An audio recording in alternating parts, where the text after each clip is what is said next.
Hello everyone, Rob here.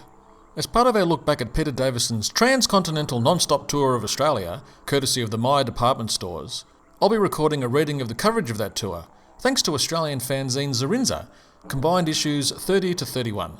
Zerinza, according to Wikipedia, I know, how many fanzines have their own Wikipedia page, and more importantly, does it deserve it? Was Australia's oldest Doctor Who fanzine. It's noteworthy for a number of reasons. The fan novelisation by Rosemary Howe of Dalek's Master Plan, and an issue wholly devoted to Damien Shanahan's critically important discovery of the Australian censor clips, which provides a fascinating insight into the paranoia of the Australian censors and their fear that a British tea-time children's science fiction show was somehow in danger of warping the minds of young Australian colonial kiddies. Yeah, go figure. Anyway, I'll be reading an excerpt from the editorial, which rips into the treatment of Peter Davison by Myer, and because Australia is nothing if not stuffed full to the brim of parochialism, a full reading of the coverage of Davo's visit to sunny Melbourne, Australia's greatest city. Strap in, folks!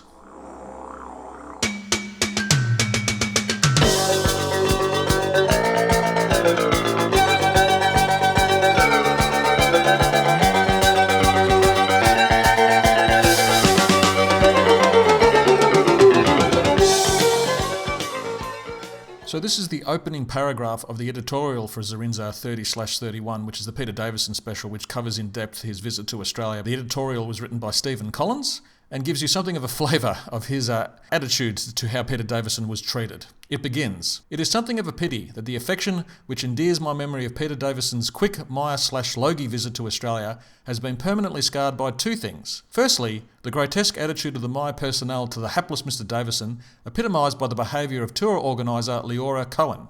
To Myer, Peter Davison was nothing more than a piece of furniture, a commodity to be heartlessly and shamelessly exploited at whatever the cost to the man himself. He was not treated like a human being.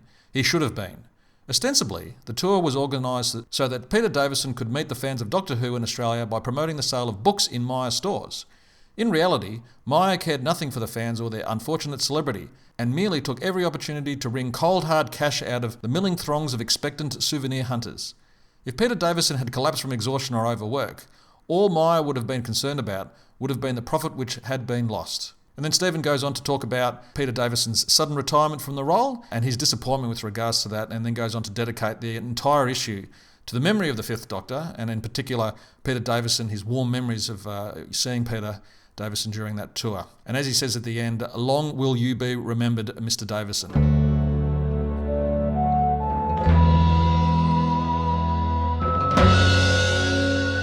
So before I begin the recounting of the Melbourne leg of the tour, just to give listeners a sense of Davo's tour, he arrives in Brisbane on the 7th of April 1982 and stays for 2 days, departing on Saturday, April the 9th.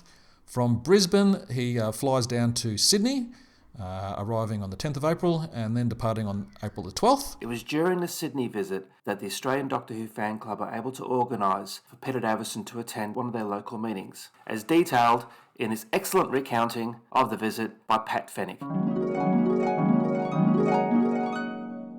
The Peter Davison Party. The Australian Doctor Who fan club party held on April 10 to coincide with Peter Davison's visit to Australia was to anyone remotely connected with its organisation an event to be remembered with mixed emotions. Almost from the first inklings that he might be visiting these shores, Murphy's Law, if something can go wrong it will, began operating at maximum output. To begin with, it was impossible to discover whether Mr. Davison would be willing or able to attend a party on the scheduled date. Leora Cohen, the Myer tour organiser, proved very difficult to deal with and was most unsympathetic to anything the club proposed. She was so unhelpful that Anthony Howe was forced to make an international call to Peter Davison's London agent to ask whether the hoped-for appearance at the party was feasible. The agent, John Mahoney, assured Anthony that Mr. Davison would be happy to attend, so at least that much was finally settled. And visions of a Peter Davison party without Mr. Davison receded a little. However, the period of uncertainty had reduced the preparation time to a bare 2 weeks that were, to say the least, a panicky race against time. Equipment and halls had to be booked for the party. There was a mad rush to prepare and post publicity information about the tour and the party. Zerinzas had to be prepared and wrapped for mail out with the publicity. There were efforts made to reach out to as many non-club members as possible because Myer, as you may have noticed, made no effort to promote the appearances anywhere but inside their stores. Newspapers had to be informed of the tour. Everything had to be done at breakneck speed. And all the while, organisation was plagued by Myer's ever-changing schedule, which at one late stage had Peter Davison still on the Gold Coast on the Sunday morning of the Sydney party. Eventually, to everyone's enormous relief, Sunday, April 10 arrived. Peter Davison was definitely coming, and all that remained was the actual setting up of the party itself. The usual frenzied activity beset the surrounds of Stephen Roberts Theatre as the preparations for the day began until, finally, some order began to emerge. The foyer, filled with the various merchandise tables and amply decorated with posters and wall hangings, took on a real Doctor Who air. The cutout Daleks seemed to regard the entire scene with great disdain. With everything more or less under control, the doors were opened. A little late, Murphy's Law again. Obviously relieved, the patient partygoers began to file into the market area. The morning passed by me in a blur. Manning the club's table, I was supposed to be dealing with the collection of mail-ordered merchandise. Questions about membership and so on. I probably did, but I can't remember. I do remember handfuls of books, Zerinzas and photos approaching my vantage point with great frequency, and it certainly looked as though everyone was enjoying themselves. About 1 p.m, peace of sorts descended upon the area when most of the partygoers opted to attend a special screening in the nearby Carslaw building. Many party helpers took a deep breath and then began to think about what had still to be done. Everything was checked and double-checked to ensure that all preparations for the interview with Peter Davison had been completed. As I was not involved in any of this, I took the opportunity to relax. Peter Davison was scheduled to arrive at about 2 p.m, and by 1:30 p.m, all was in readiness. The Carslaw Theatre was suitably decorated with impressive wall paintings of a pteroleptal and an ice warrior, and an elaborate array of posters, photographs and signs, which all served to provide an impressive backdrop to the interview area. It must have been spectacular to those not expecting it. Wandering over, late as ever, I was lucky enough to see the Doctor and Sandra Dickinson arrive. He in his familiar cricketing outfit, she in red, just like Trillian. They were accompanied by the ever-present and overly protective woman from Myer. Not wanting to get a flea in my ear for bothering Mr. Davison before he had arrived, officially, I beat a hasty retreat to the theatre, and perched myself high up in the back to get a good overview of proceedings. The following 2 hours, at least to my mind, went a long way towards making up for all the difficulties which had plagued the organisation of the day. From the moment Peter Davison came into view to be greeted by a warmly appreciative applause, he proved to be just as charming as I had imagined he would be. He spoke at length about many things: his career, the stories of the first season. He did not want to spoil the second season, so spoke very briefly about that. He told of the difficulties he had encountered whilst making Doctor Who, and recalled some of the lighter moments. Sandra Dickinson delighted everyone by sounding exactly like Trillian, and by answering the questions directed towards her with frankness and wit. Considering she had only just arrived from England that morning, and that she described her state of being as, quote, like walking on marshmallows, unquote, it was extremely generous of her to attend the party at all. During the proceedings, K9, Mark IV, dropped in to renew acquaintances. However, once arrived, he seemed most reluctant to leave, particularly as he had become the centre of attention, rather like Marks 1 and 2 really. Once the official interview was over, Peter Davison answered questions from the audience with infinite patience and good humour. One of the conditions Myer placed on allowing Peter Davison to attend the party was that he was to spend no more than 2 hours there. The club had hoped that once he was there, the visit might extend itself despite the Myer edict. However, at the expiration of 2 hours, Ms. Cohen firmly insisted that that was enough and it was time to depart. She would not allow him to sign autographs or mingle with the fans, even though it had been repeatedly explained to her that some people had come great distances specifically because there was no other chance for them to meet Peter Davison. Very few Myer stores in New South Wales had appearances scheduled. Ms. Cohen was unrelenting, and so very anticlimactically, Peter Davison was whisked away in a rather dashing Saab, which was a trifle spoilt by a silly Doctor Who drives Saab sticker which had been splashed across the side. I could not but wonder what Peter Davison had thought of that. A brief wave and that enchanting smile was all those lucky enough to witness his departure had to remember the moment by. And so, the party was almost over. There was no autographed keepsakes, but I did not really mind so much. It was enough to have had the opportunity of being in the theatre to see the Fifth Doctor in person and hear him speak. I had liked his Doctor before the visit, but after our close encounter, I liked him even more. Despite the difficulties of that April 10 day and the unbelievable attitude of the woman from Myer, we did get to meet Peter Davison, and that was more than enough to make the party a great success for me anyway. From Sin City, he then shuttles across to Adelaide, where he arrives on Thursday, April 14, and then departs on April the 16th on a Saturday.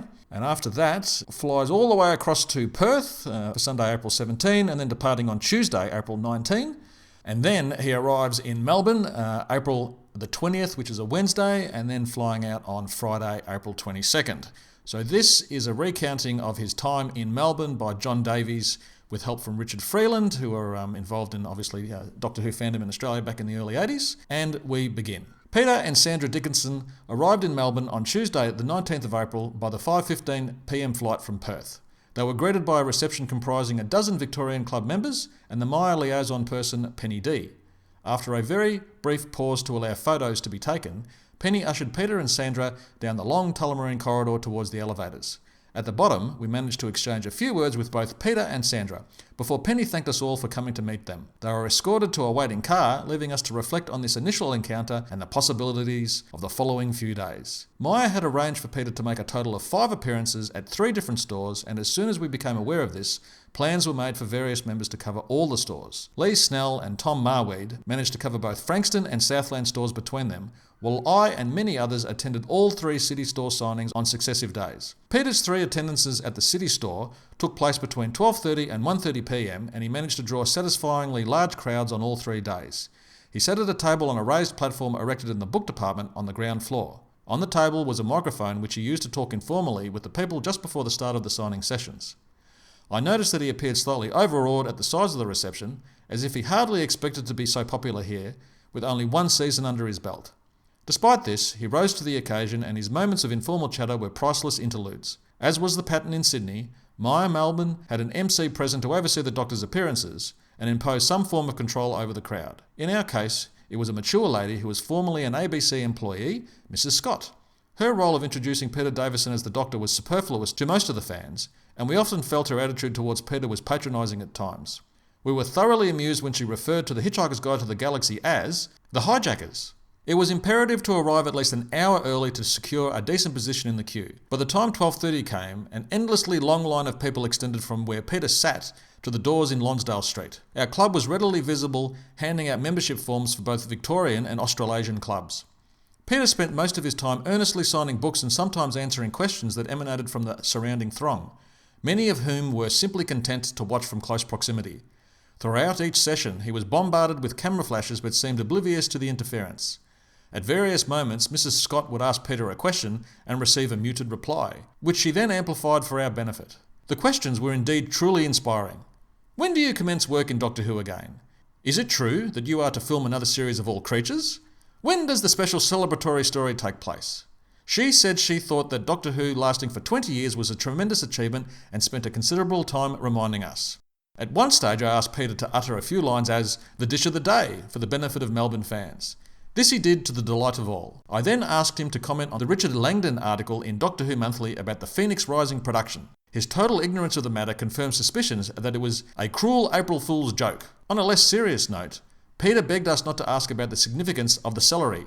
However, his pleas for mercy were of no avail, and conjectures flew thick and fast about the origins of the famous celery. Further questions centred on Peter's position in Doctor Who, and would he continue in the role? His answer was that actors signed for an initial 3-year contract and then renegotiated on a year-to-year basis. At this point, Peter gave no indication that he was intending to leave the show. Consequently, the announcement of his departure later on in 1983 came as a bit of a shock to many people. The procedure for signing books deserves some comment. Mrs. Scott increasingly dominated the daily proceedings.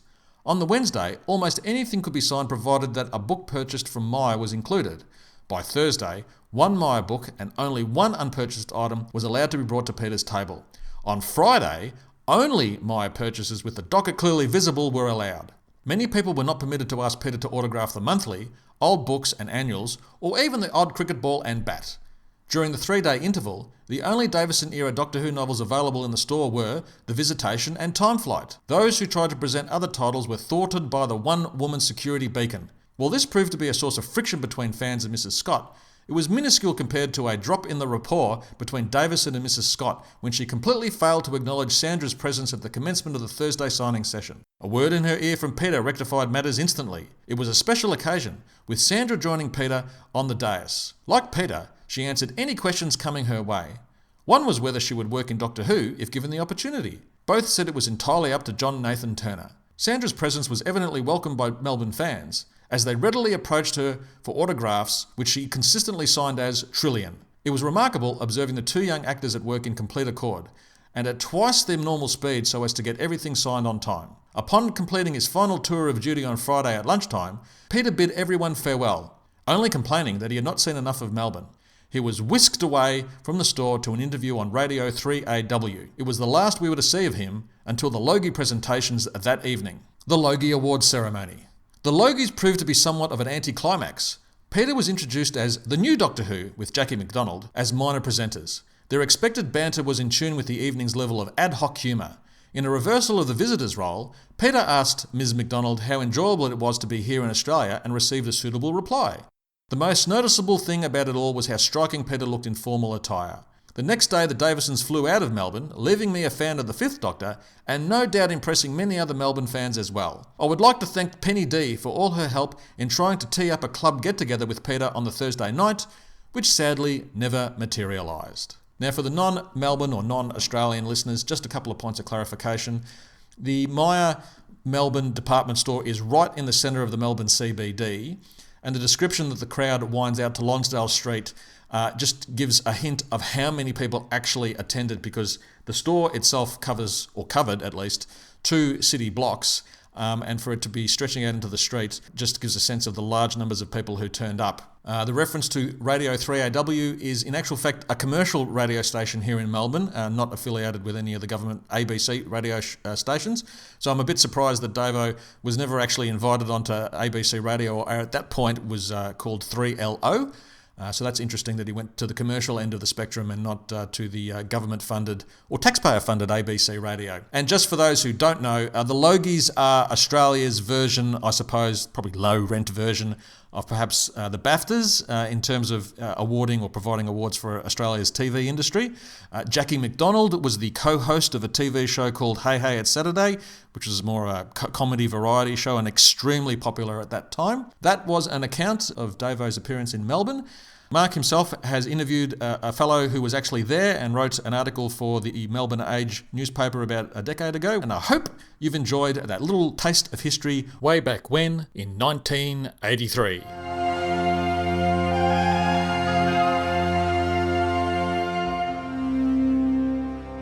A few years back, I remembered reading an article in the Age newspaper written by a Chris Middendorp, who was there on that momentous day. Now, thanks to the awesome power of the internet, I've been able to track down Chris to discuss his memories of the day in question. So, Chris, welcome to 42 to Doomsday. Thank you very much, Mark. Your article was published in 2007. Let's just go right back to the beginning of your love of the program. So, what was your first memories of seeing Doctor Who, and what got you stuck into the program? So my first memories were probably Patrick Troughton reruns in the very early 70s. Yeah. And I was terrified. I was a very small child, and so I couldn't really make out what was happening. But I used to say, get it away, get it away. And it would be a squawking voice or an alien of some kind. And I remember being spooked by it. So it wasn't until actually 1978 that I started watching the series properly. Yeah. By accident. So I just switched it on. It happened to be the opening of the Android Invasion with Tom Baker. I was 12 years old, and it was probably the perfect introduction to Doctor Who because it was an accessible episode set what seemed to be on Earth, and it was full of surprises and mysteries, and it was fairly spooky. And I remember the aliens in it, the Krauls, were probably the most convincing. The masks were fantastic. So I was hooked pretty much from episode 2. And you obviously then, from the Android Invasion onwards, you watched the Tom Baker run all the way through? Yeah, and back in those days in the 70s, they would oscillate between Baker and Pertwee. I didn't really know what I was getting into. So I a few weeks after discovering Baker's episodes, I went down to, I think it was the Little Book Room in Melbourne, and ended up buying the Making of Doctor Who book and the Doctor Who Monster book. Yes. And I started to immerse myself in this fairly extraordinary story with this incredible history, and I was amazed that there were other actors that had played the role, and it all seemed incredibly magical to me. So we'd watch all those episodes, I think up until the Talons of Wen Chian in Baker, and then from then on we'd go to Pertwee. They would obviously start with Spearhead from Space, and then they would miss a whole lot of episodes. I remember suddenly seeing the titles change I think it was on a Thursday, having been watching Baker, and suddenly the titles were red time-space vortex of the Pertwee titles, seeing that older face and being absolutely thrilled that I was finally going to see an earlier Doctor Who. Can you remember some of those Pertwees you remember seeing at the time? I remember seeing that we never saw episodes with the Master, which always upset me. They seemed to be at that point in black and white, and so banned. Some of them, we only can show them. Yeah. But I remember the Green Death being fantastic. And I remember that moment when he leaves Jo and there's a party going on and she's engaged and he drives off in Bessie alone, and it was an incredible moment, I thought, of emotion. Yeah. The Pertwee episodes were fantastic. Yeah. Couple of Monsters springs out. Yeah, because the ABC sort of showed like a small block of colour episodes, didn't they? They sort of had the 3 videotapes that I think were left the BBC hadn't wiped. Yeah. And I loved Planet of the Spiders. And in fact, with Pertwee, I really love his first and his last episode. But I think the Pertwee era is a fairly consistent run on the whole, isn't it? It's there's some great stuff in there. Did you know Tom Baker was leaving the program at the time? And during that last year of Baker, his last season, I was quite disappointed with the episodes. And it felt to me, even as a kid, that Baker wasn't enjoying it. He wasn't feeling it. He seemed grumpy and he seemed unwell. And I felt as a kid, it's time for him to go. I actually did feel that. I wasn't resistant to a new doctor, and I liked Davison from All Creatures Great and Small, but I was really surprised at the choice, because I think he was 29 at the time. And I remember thinking, that's not possible. The doctor's a middle-aged man. Because we had preconceived notions. It had happened 3 times before, and we weren't used to the idea of a youthful person. The other thing I thought about Davison at the time was, is he spooky enough? Because there was an enigma. The doctor was a little bit spooky. Baker certainly was a bit spooky. And I thought Pertwee as well. They were imperious figures. I wondered if Davison would have the right gravitas. Now, a friend showed me at school, so he pulled out a TV Week or a New Idea, I can't remember which magazine, or photo of Davison in the new costume. And that worried us. It worried me, because I thought, why is he wearing multicolored pants and a frock coat in a sort of an awful beige color? And he looked like he'd walked off the set of Chariots of Fire or something along those lines. Price Head Revisited or something like that, yeah. Yeah, it had that old school. And I thought, is he going to play the Doctor as a kind of Sebastian Flight? Yeah, like a public schoolboy. So that was my concern. And we didn't get to see it until, I think by the time I ran into Davison at this event, we'd only seen 1 season. That's as I remember it. So I was a bit concerned that what would he be like? But I also remember thinking, it's about time. We need something new. And it struck me that they'd really tried not to be Tom Baker. They really had pulled all stops. Davison was going to do a completely different thing. And I think he even channeled a bit of Troughton and Hartnell for the first season. Does that sound right? He's doing little impressions in Castrovalva of Hartnell and Troughton when he's sort of getting over the post-regenerative shock. Did the contrast between Davison and Tom Baker sort of unsettle you a bit, or not really? Or no, I was really keen that someone new would come in. When he came in, what worried me was that the tone of the show hadn't changed that much. There was something about the style of the show. Maybe it was John Nathan Turner. I know people are often critical of him. You know, that last season of Baker's had a similar tone in a way to the first season of Davison, but it was nice to see someone new in the role. And I took to him fairly quickly, I think. You watched the first season, obviously, of Davison, and what were the sort of highlights for you of that season? Can you remember? I suppose with Davison, well, I kind of like the idea of more companions who are a little bit more exotic than just someone you picked up from. So Nissa, and I thought was interesting. I wasn't big on Adric. I quite liked the episode, is it Castrovalva with all the Escher? Yes. I quite like some of the ideas. I was never keen on the Master as played by Anthony Ainley. So anything that had... Now, how many times did he appear in the... Castrovalva, then Time Flight, and then he sort of just kept reappearing about 3 or 4 times post that, I wasn't a big fan of Time Flight, which I think was the last episode of that season. Yes. And part of the problem always, I guess, was the imagination of the writers and the producers was far in excess of the budget and capacity technologically to deliver. Was it Concorde planes that were... Yes, it was a Concorde that was used. You just kind of weren't convinced by it. And even that last episode of Baker with him swinging off the what is it, a sort of a great big aerial of some kind. It's a radio telescope in the gantry, and he's hanging on to the electric cable. I should have probably finished him off in a different way, because they really that effect of him hanging there wasn't at all convincing, kind of put you off the whole process. And I was really conscious of the effects not being up to the stories as a kid. I remember thinking the video chroma key effects were really not that good. But there was some Davison episodes. He'd just finished filming, as I recall, The Five Doctors. And I knew that some of the stuff coming was good. I liked Black Orchid. I liked The Visitation, like that with the pteroleptals. And I was horrified when the sonic screwdriver was destroyed. Did they do that to the real prop? I didn't notice that it looked like it was actually, because I've seen it years later, that it was actually a dudded screwdriver. that they did for that scene. I kind of thought it was interesting that Davison put on glasses when he was trying to be a little bit more professorial. Is that the word? Yeah. I kind of liked it, but I really regretted the costume. I just thought the idea of a cricket costume didn't really work as working clothes. And of course, like the titles, it was really stylized and manufactured in a way that I thought was a bit campy. I just thought the Doctor should wear clothing, not an obviously designed costume. It should have been more off the peg, really, shouldn't it been? The cricket motif would have been fine. It was more coupled with a couple of things which weren't so, as you said, stylized. And James had that marketing view on, of course. But yeah. How did you hear about that Peter Davison would be at Myer, Melbourne? So as I recall, it was mentioned on the television. I think there was a little, one of those narrated kind of, and for viewers of Doctor Who, please note that Peter Davison will be signing books in the Myer book department on whatever dates. I certainly remember hearing it, and I'm pretty sure it would have been the TV. I might have heard it on the breakfast program too, on my way to school. I might have heard it on 3LO, I think it was in those days. Oh, yes. But I definitely heard it through the ABC, and I thought, oh, wow, the Doctor's in Melbourne.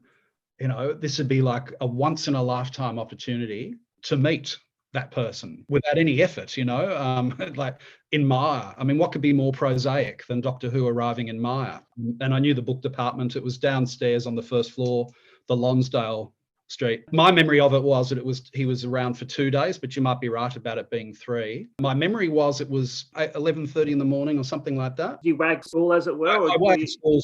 So what I did was, and the reason I know it was I think it was a Thursday, is that I had a particular class that I used as the dividing line between being at school and leaving school.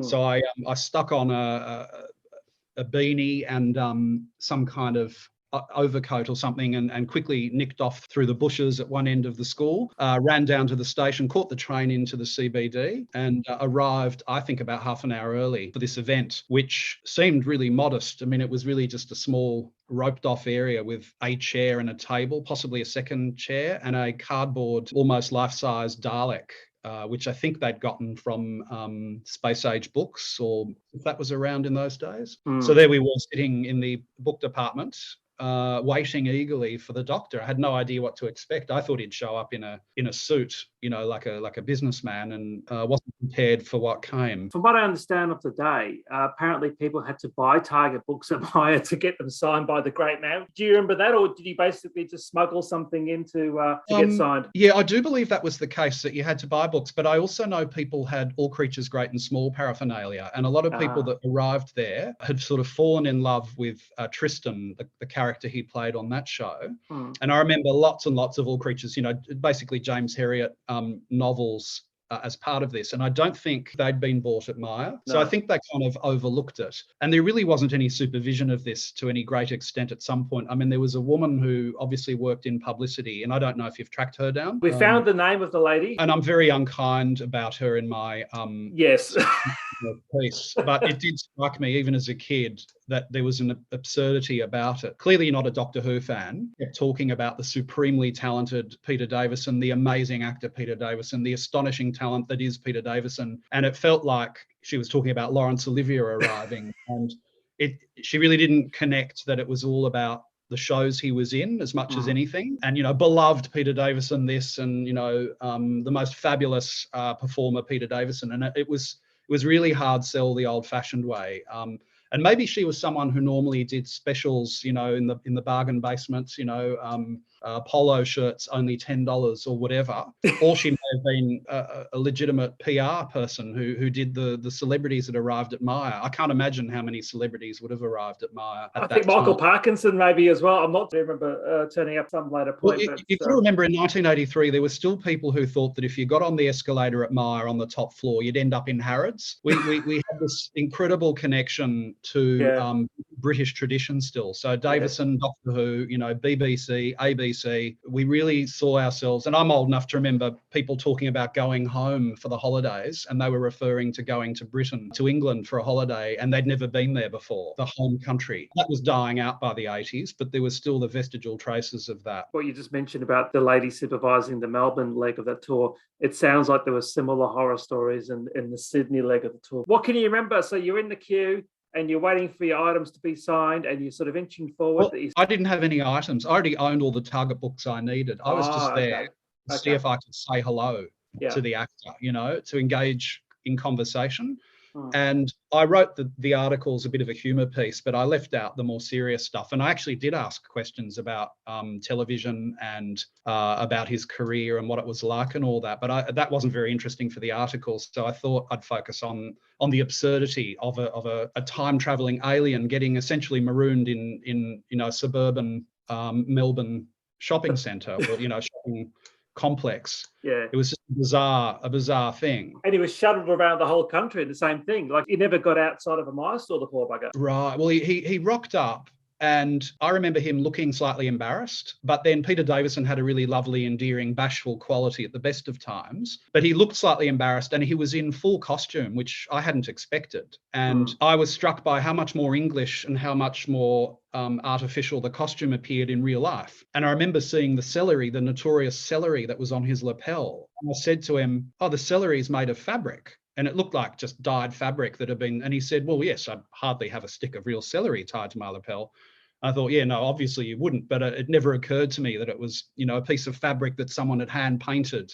It was fading and it didn't look at all convincing close up. He just seemed a little bit in pain, but he was incredibly lovely to everyone that I recall. It was mainly women that I remember. I remember people from a Doctor Who club there. Yes. And I remember maybe photos being taken. If anyone has photos, I'd love to see them, because there might be a photo of myself, staring open-mouthed at this amazing Peter Davison. It was an extraordinary thing. So he arrived and they asked some questions. I can't quite recall how that worked.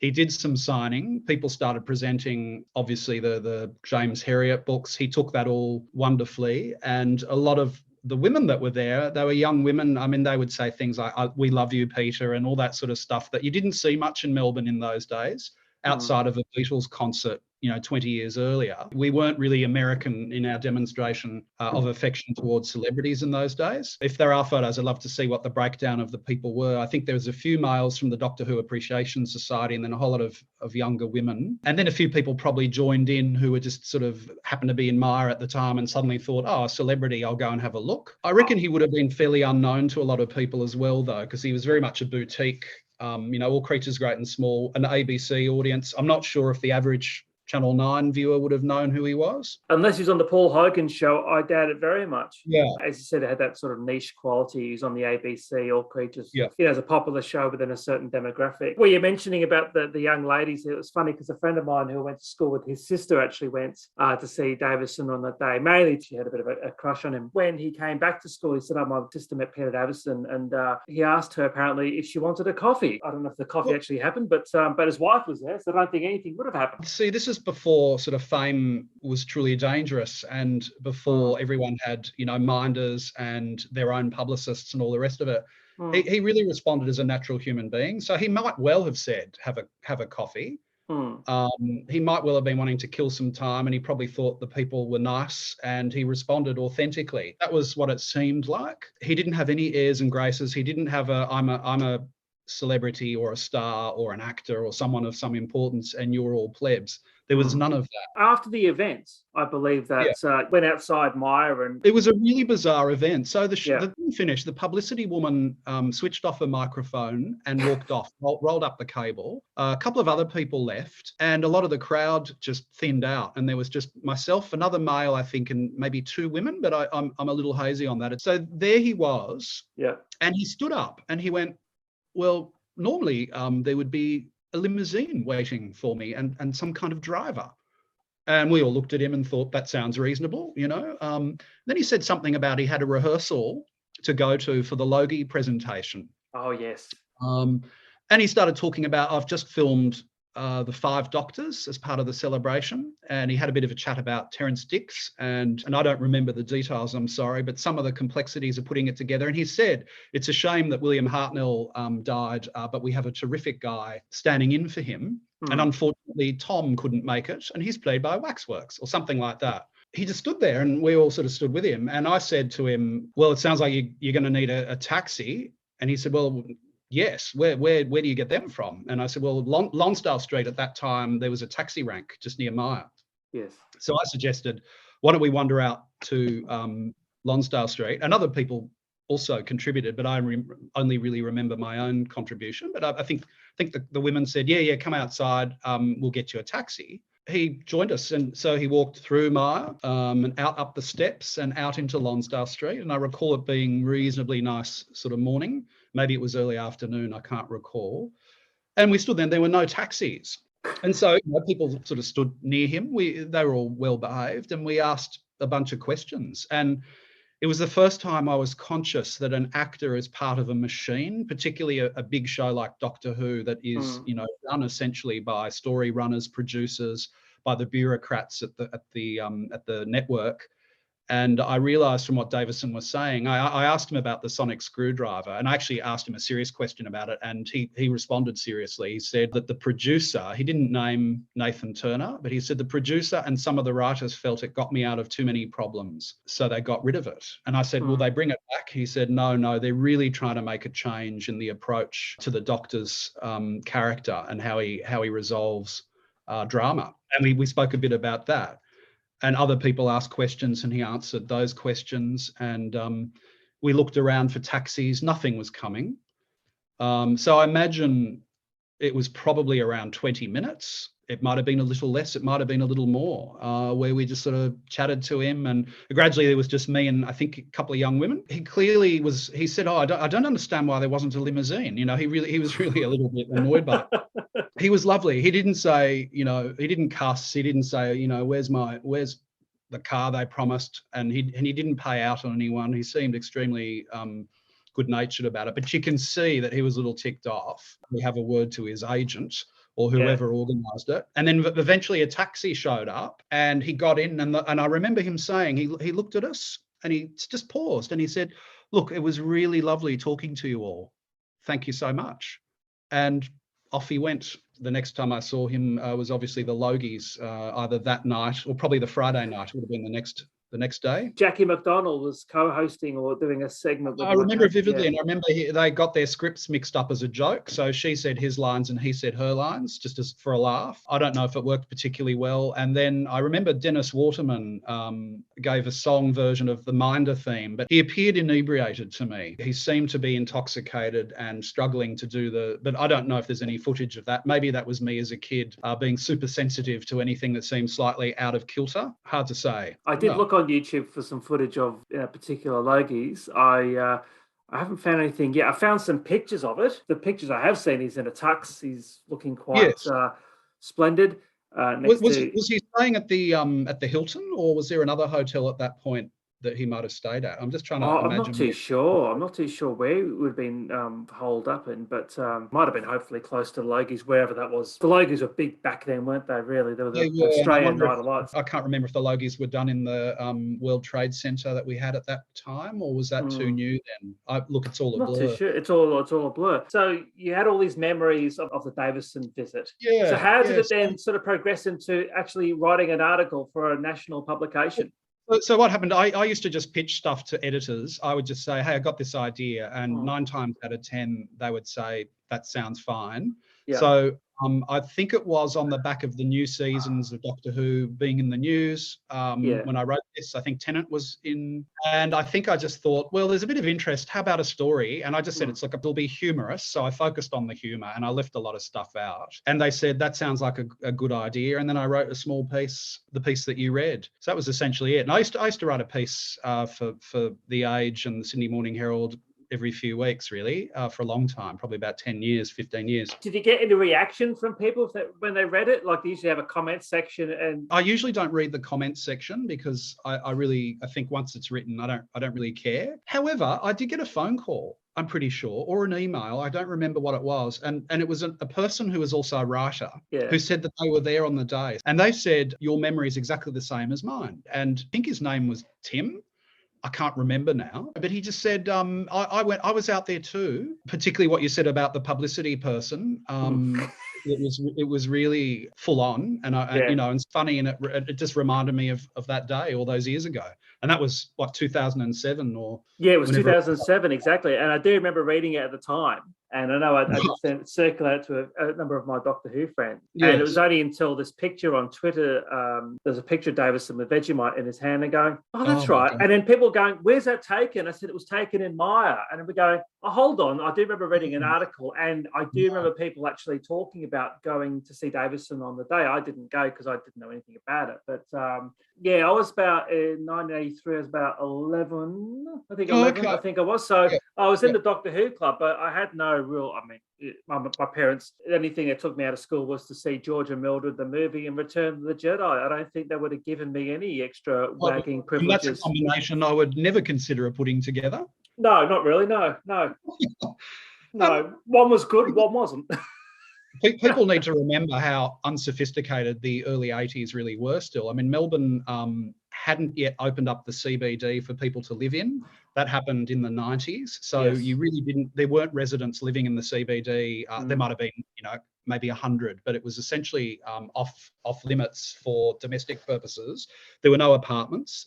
1983, I think the Bond film at the time was Octopussy. The TV shows that people were watching back then were the Stephen Cannell type programs like Scarecrow, Mrs. King, and the A-Team, and Ball Guy and Knight Rider and all that sort of Miami Vice. Exactly, all that sort of stuff. Yes, amazingly cerebral and experimental. It really it gave writers an opportunity to exercise their imaginations, which is, I think, what attracted me, and I'm sure you, Mark, to the program. Doctor Who was constantly full of surprises. You just never knew where you would be, what would happen, who the Doctor would meet, whether it would be alien or human or a mixture, whether it be robots, whether it be androids.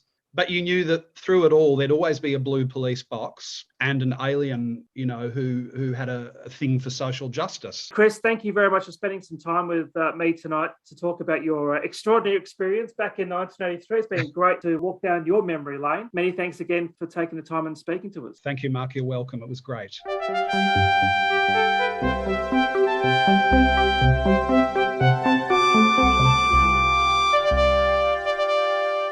And a big thank you to Chris Middendorp for making himself available for that wonderful interview that you just conducted, Mark.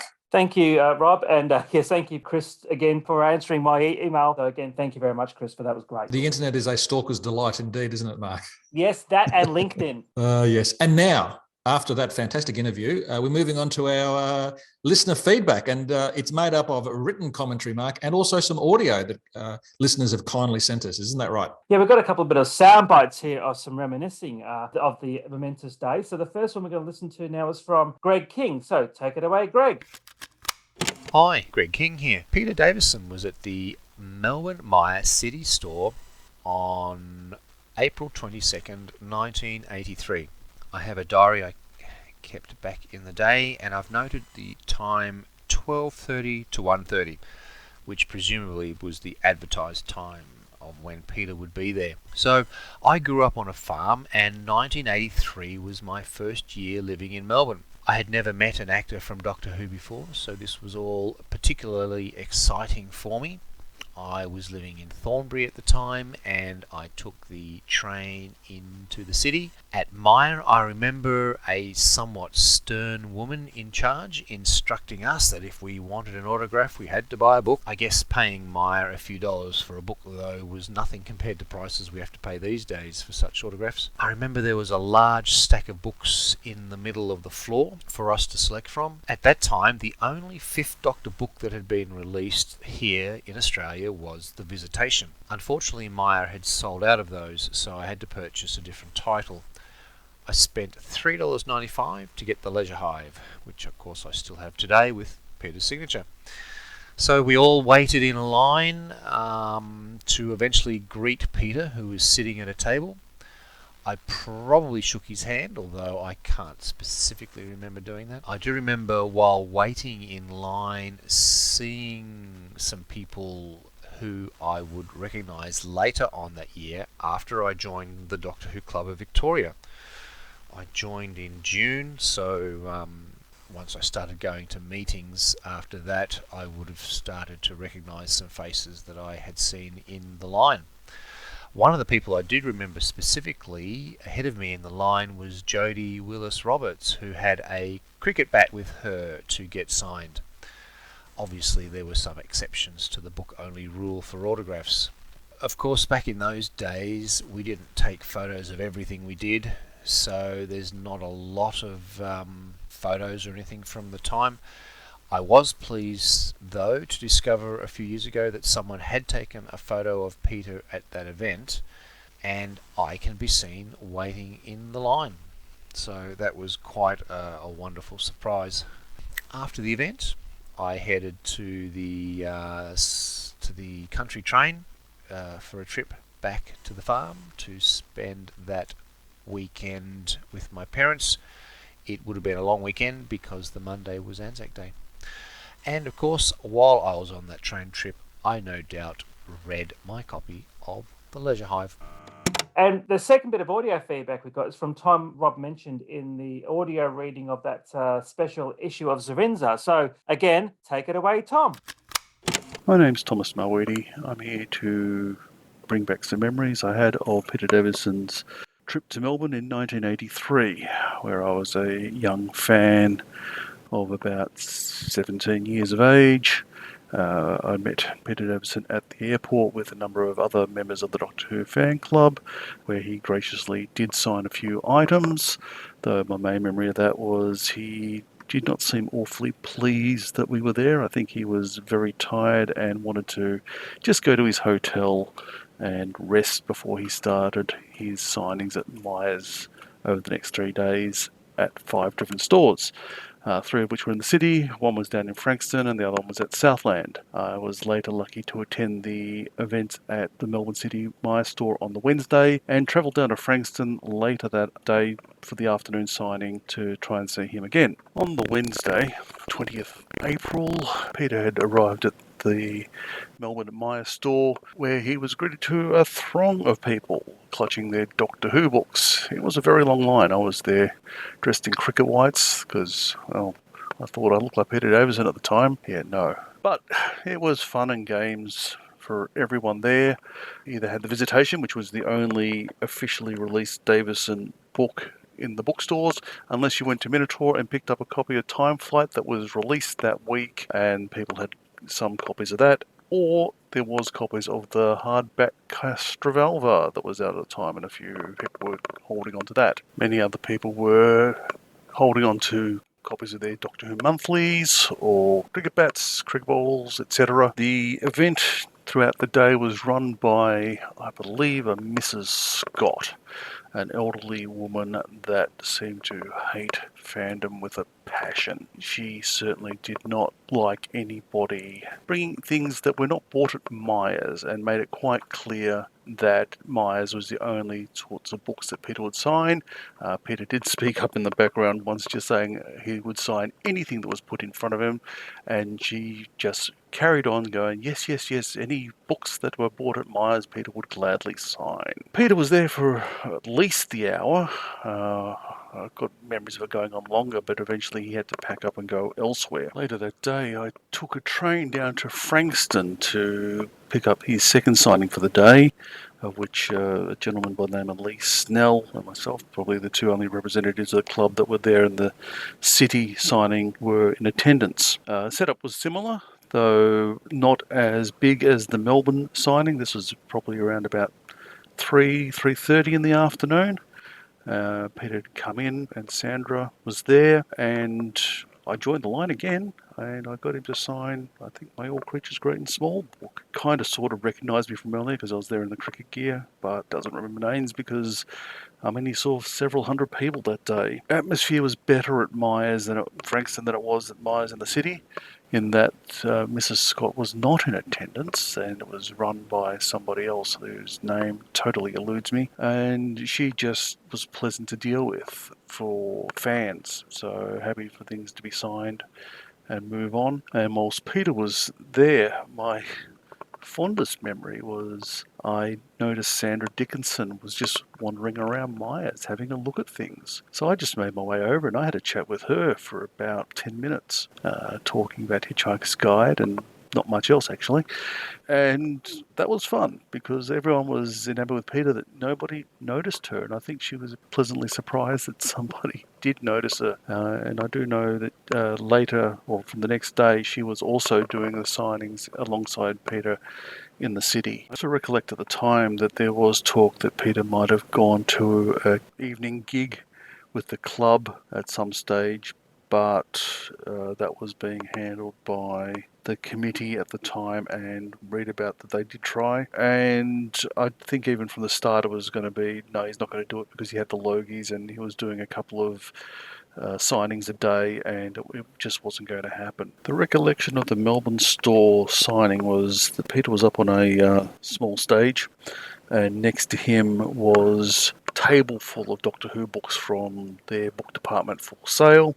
People were there in a long line stretching throughout the store with their own books and magazines and everything else they could hold on to. And there was a microphone where Mrs. Scott stood very angry with people, and she was just a very unpleasant woman. The fans were an inconvenience, is what the feeling we got from there. Peter himself at the time seemed bewildered, but it was right on par. Answered questions about the show. He loved Earthshock. He hated Time Flight, because he mentioned that when he was signing Time Flight books, saying this is probably my least favourite of the season. So after those audio reminiscences from our listeners, we move on to the written commentary from them. And we begin, Mark, with noted Australian author George Ivanoff. Hello, George. Now, George says, in reference to the visit of Davo in sunny Melbourne, I went to the one in Melbourne. My parents told the school I was unwell and then took me into the city. It was very cool. I've got photos from the event somewhere. They are really poor quality, having been taken on one of those terrible little cartridge cameras. And I also have an audio cassette of the event. I should try to find it. I wonder what the audio cassette would contain, Mark. Would he have spoken to other fans, do you think, or even shoved it under the nose of the great man himself and said, say a few words to us? It might have been like those Doctor Who Club of Victoria beddings where we're all putting cassettes in front of bits of furniture. So it could have been one of those sort of situations happening. Just a forest of arms holding up these ghetto blaster style recorders. Now, Mark, the next correspondent is one of the august names in Doctor Who Australian fandom. I feel a sense of awe having descended upon me.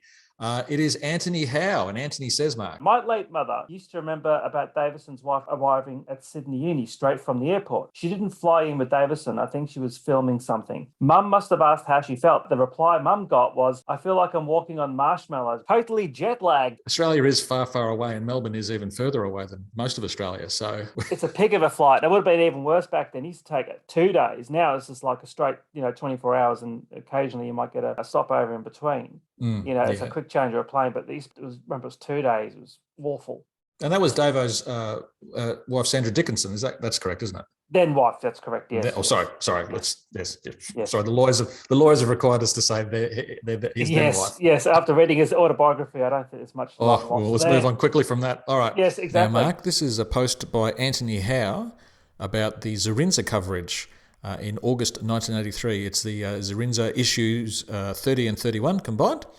So it begins. Zerinza 30/31 for August of 1983 was all about it, largely edited by Stephen Collins, not by me, although I will have overseen technical stuff and getting it to the printers. Somewhere I may have the Myer schedule, and anyone researching this needs to include his appearance at the Logies in Melbourne at the end of his trip.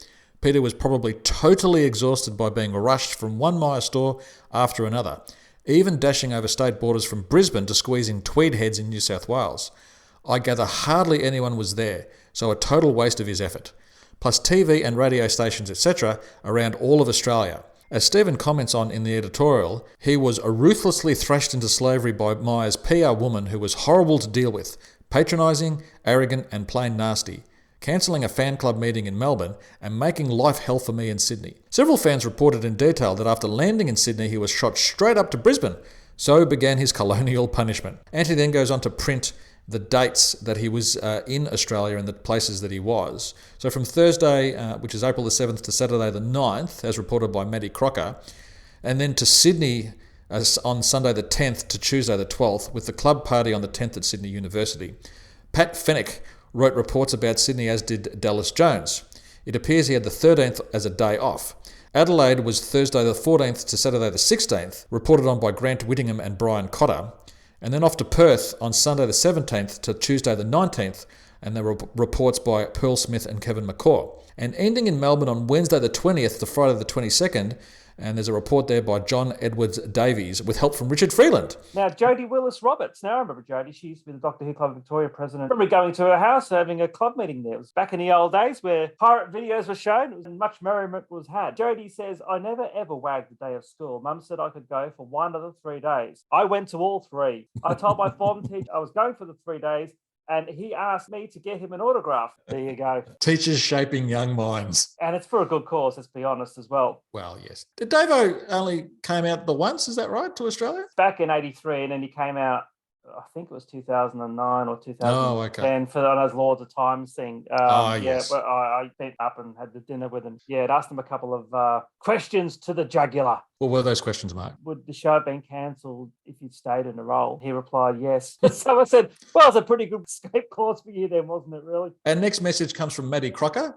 He says, I remember trooping around all of southeast Queensland Myer stores dressed as a Time Lord, and my mate Martin was in a very good Harlequin costume inspired from Black Orchid. So there's a lot of dedication there, Mark. I mean, you know, obviously having the lead actor come out to Australia almost basically never happened. So once you had that opportunity to see him in one store, you would no doubt, you know, go to as many stores as you could just to bask in Davo's radiant glory. Absolutely, and especially when you're going to go dressed as the Harlequin from Black Orchid. I mean, that's dedication for you, isn't it, really? I'm surprised Matty wasn't beaten up in a back alley behind by a couple of the local Queenslanders. The next one is from Shay Telfer. I saw him at Myer in Perth and asked him about the salary. Yeah, according to that Zerinza report, he had a couple of questions asked about the salary, and he had no idea until the year afterwards when it was named after a typewriter, wasn't it? Yes. Well, was it Eric or Robert Holmes? Yeah, I think it was an Eric thing, yeah. Oh, well, one more thing to be positive to Eric about, giving justification for the bloody celery. So.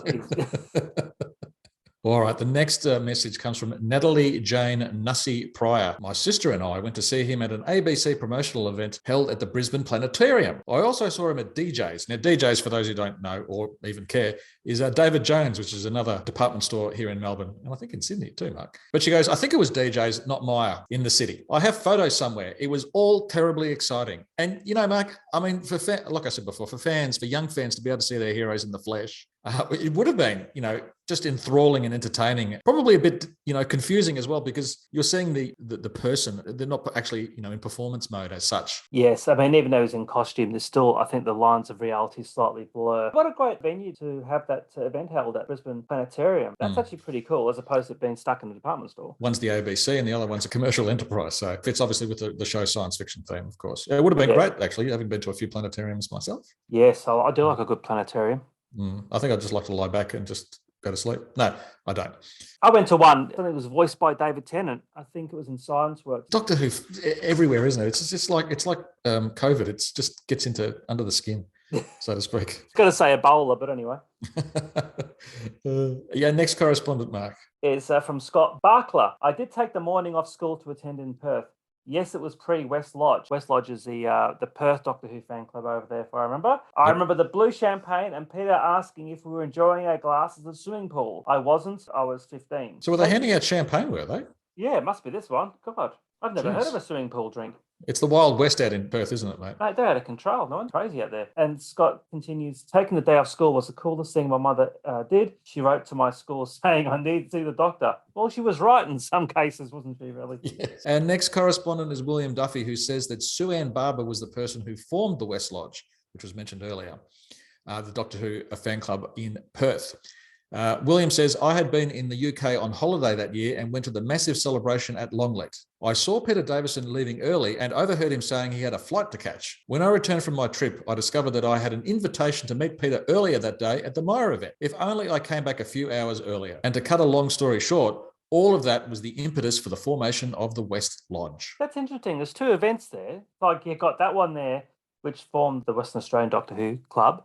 Yes. And then the Tom Baker visit in 79, where he was at Doncaster Shopping Town, led to the formation of the Doctor Who Club of Victoria. So having the actors there in real life, as it were, and people queuing and that sort of stuff, and going, oh, obviously we all got common interests. And from those little acorns, great institutions grew. Next one. Stephen Smith said, I was at the Adelaide one. With all the serial killers. Sorry, Stephen, I had to throw that in. Sorry. And he said that the only thing he remembers of the event is that the lady with the microphone said, hello, boys and girls, but there was hardly any kids there. There were mainly teenagers and older people. Well, there are a few negative-ish comments about the lady, the Myer lady who was sort of emceeing and running the show. Times were different back then. Yeah, and power goes to the head and that sort of stuff. So, you know, you've got to remember Doctor Who wasn't as hip as what it was back when. It wasn't the juggernaut that they've currently driven into the ground. Oh, sorry. But it will be revived next year, Rob. Allegedly. When is the centenary special airing, Mark? Is it? It's a couple of weeks' time, isn't it, Rob? Sometime in October, of course. So, yes. We're looking forward to it. And I think Mark and I, just as a side note here, may have one or two plans with regards to it. Slightly at variance to our founding ethos, but regardless. Yeah, we're going to throw the rule book out on it. Just like they're throwing the rule book out with the centenary special, we're also going to throw our rule book out to celebrate its the last 5 minutes. I mean, I'm certainly looking forward to it. We have an email from one of our listeners, Lee Colson, who wrote to us to provide some memories of his time with Davo out in Australia back in 83. It is a page or so. So I think we'll split it up, reading a bit each. That's a good idea. So how about I start with the beginning bit and I'll let you do the rest. Carry on. Wow. Hello, Rob and Mark. Thanks for the opportunity to submit a few late memories and ramblings for your upcoming podcast special on Peter Davison's trip to Australia in 1983. And he starts his letter off by saying, time flight to 1983. Seeing Peter Davison live in the flesh during his short visit to Australia in 1983 was a momentous and memorable event for me, one I can still relive vividly nearly 40 years later. Time can be a funny thing sometimes. His visit certainly came at the perfect time for me back then, probably, on the cusp as I was between being a childhood fan of Doctor Who, and in brackets Tom and John, and the onset of nascent adolescence fandom, and my mother, who, duly recognising the import of his arrival on our shores, even gave me the day off school so that we could catch the bus into Adelaide Central to see Peter at the Myer bookstore on Rundle Mall, I think it was. Although it probably also didn't hurt that my mum was a major fan of all creatures great and small at this time, and of dashing Tristan Farnan especially. It was a day made doubly exciting by my also getting to meet Spike Milligan, who was also in Adelaide doing a book signing at another small retailer nearby, just ahead of performing his live one-man show on the Saturday night, a show I would attend with my father, whose televisual tastes ran quite different to my mum's. A goon and a Time Lord in one day. Could it get any better for a besotted 12-year-old?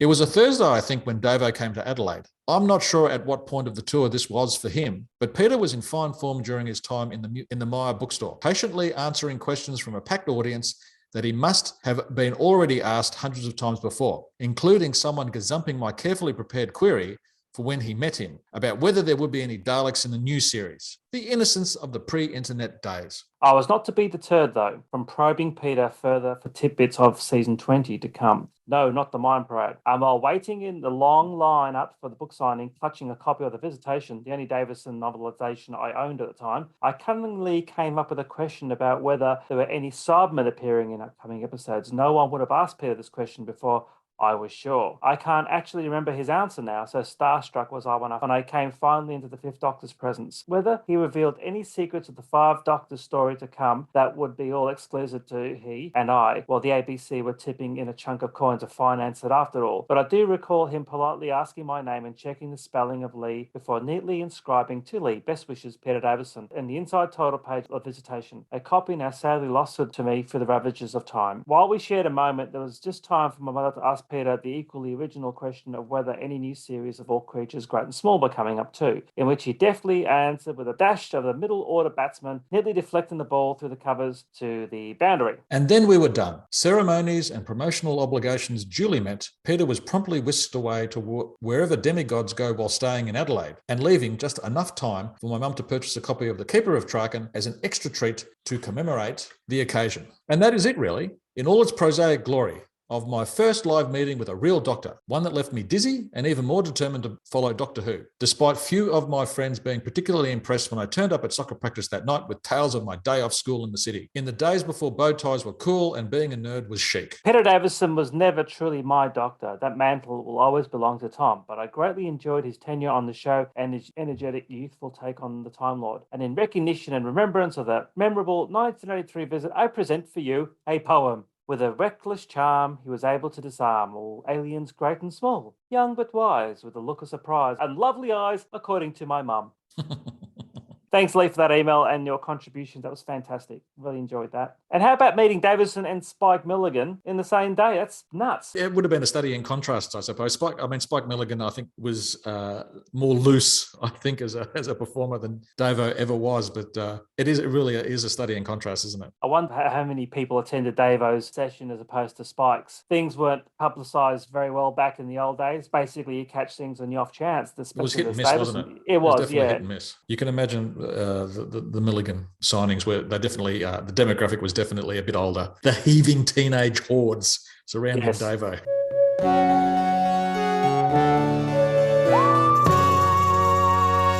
Thank you, everybody who sent us in their thoughts and memories of those heady days back in 1983 where that Peter Davison, a.k.a. the Fifth Doctor, landed on our shores. I'm still pissed that I didn't go. Why didn't you go, Mark? Yeah, I never knew about it until the day after. Yeah, I mean, as you're saying, unless you were reading the newspaper on the right day or listening to a radio interview at the right time, sometimes it was just impossible to know that these people were here. And with the lack of organised fandom in Australia, it was probably even harder for the message to get about. Nowadays, you can't turn around without stumbling over, an announcement here or a press release there about someone's appearance here, there, and everywhere. And it's the saturation of it all. Just really, you just feel like you're drowning in it sometimes. Yeah, especially when it's like the Z-list character from Star Trek turning up on our shores, $400 for an autograph. I miss the good old days. Yeah, but it's definitely a different time though, Mike. The kids were. Look, me and you and I are hardened cynics about all of this sort of thing, and we understand now that conventions and meeting with actors and whatever is effectively an exchange of our money for their recollections and anecdotes. I think going back to, say, something like Davison's appearance or even Tom Baker's appearance a few years earlier than that was definitely a more innocent time. There was an exchange of cash and all that sort. There was a commercial aspect to it. But, you can just imagine, the wide-eyed, bushy-tailed kids lining up or just, thronging around Davison or Tom Baker and, shouting out questions that, we would sort of cringe at now, but were just an expression of the joy and the excitement of seeing these people. They watch their television and they're on the box, but just to see them, live and in the flesh would have been really enthralling. It's funny if you think about it now, where it was on the cusp of the show's 20th anniversary. They had the Longleat thing. They would have then, obviously, the American big conventions where vast monies are being exchanged. It's a shame the BBC didn't say, let's actually take advantage of our biggest overseas markets and have a Doctor Who tour here. Very similar to what they did in with Peter Capaldi a few years ago, in Sydney. We went up there. It's a shame, BBC enterprising back then wasn't that enterprising. In their defence, slightly, it just wasn't in their DNA, was it really? No. I suppose it was flog as many copies as we can off to the former colonies and bicycle them around. But the idea of, you probably had to convince the actors to do it, and B, they'd have to be prepared to fly extremely long distances. And then when you get here, it's not like you're touring the UK, which is basically the size of a postage stamp. You fall over and you're suddenly in another town. You have to crisscross an actual continent to be able to see your fans and touch the flesh. Yeah, but look, it was an opportunity that I suppose they wouldn't necessarily have realised that they had. But it's a pity that they didn't sort of expand their horizons in terms of what was possible in terms of meeting fans and stuff like that. Yeah, because in Adelaide they could have put them up in Snowtown. It gets old, does it, Robbie? I heartily recommend that listeners out there with young children watch Snowtown. It is a simple, heartwarming fable about families coming together and not all of them leaving. Is all I can say.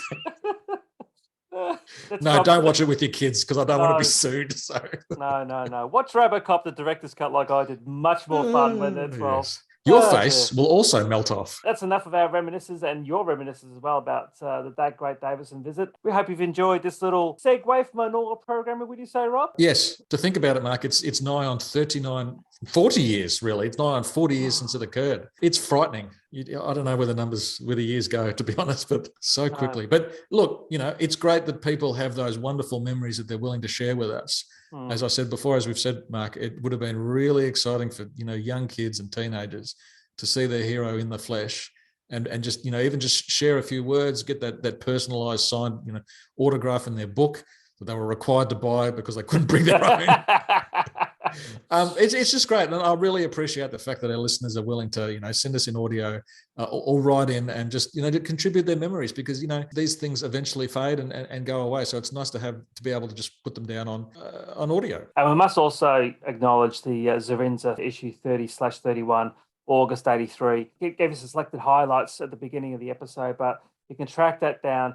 Some of that stuff in there is fascinating, frightening. It's a very engaging read about the good old days. It was well worth tracking down for, just for a look at or a glimpse of Australian fandom at that time. It was strangely similar to the UK, but then definitely different to the UK. Vastly different. So once again, to everyone listening, thank you very much for tuning in to the latest episode of the 42 to Doomsday podcast.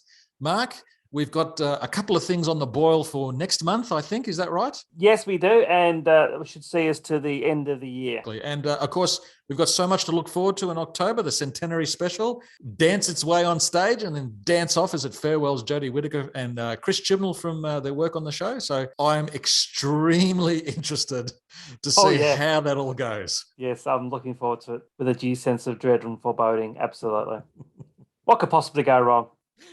Everything. While there's life, there's hope. And on that bombshell, I've been Rob. And I've been Mark. And we'll speak again soon.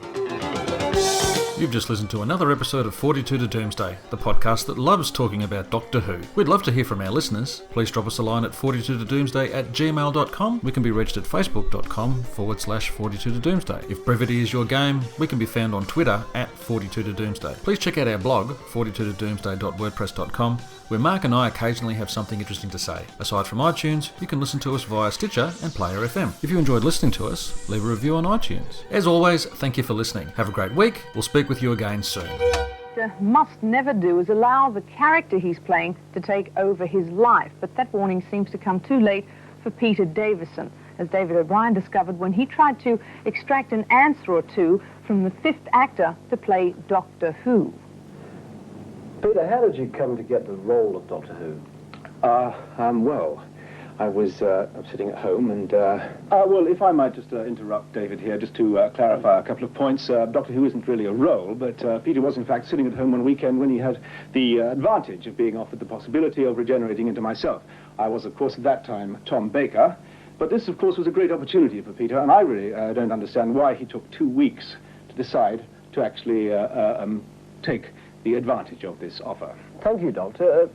Peter, is there a great deal of difference between yourself and Doctor Who? Well, no, I don't know, really. Yes, I'm sorry to interrupt again, but perhaps it would save a little time. There is obviously a fairly vast difference between myself and Peter. Peter is an actor who simply pretends to be someone, and I am the Doctor. Now, of course, Peter is an actor, and a very good actor, I'd be the first to say that, but he sits at home normally and simply waits for the telephone to ring while I save the universe from many enemies, and generally, well, a hero.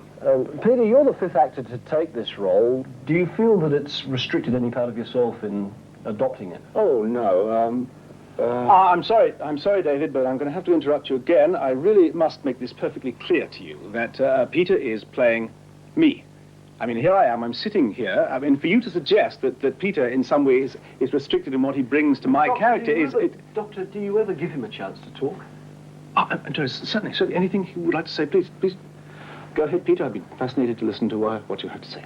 Well, I didn't mean to. No, please, no. It's quite all right. I'm quite happy to sit here and listen to Peter. He used to be, I saw him in All Creatures Great and Small. He seemed to me to be an admirable person to portray myself, but quite how he turned into this bumbling wreck, I'm not quite sure. do go on, please. Peter, he's a very strong, dominant character. Is there any possibility that he could consume you altogether? Oh, no, I don't think... if I might just interrupt, it is all right if I interrupt. Go ahead. That's all right? No, okay. Please. I just would hate to think that you're getting the wrong idea about me, because I am really an awfully nice person. I know that the Cybermen, the Daleks, and the Master might not agree, but really I do have the best intentions in the world, and I wouldn't like you to think that I in any way sort of impose upon Peter's sort of character. You don't mind my Well, interrupting? you have to be dominant to tackle. Well, yes, of course. I do not deny that I am sort of fairly assertive, but one's time is short, and really one has to make the best of one's short life, which is only, after all, in the region of 2,000 years. And the TARDIS is warming up. Exactly, and it really is.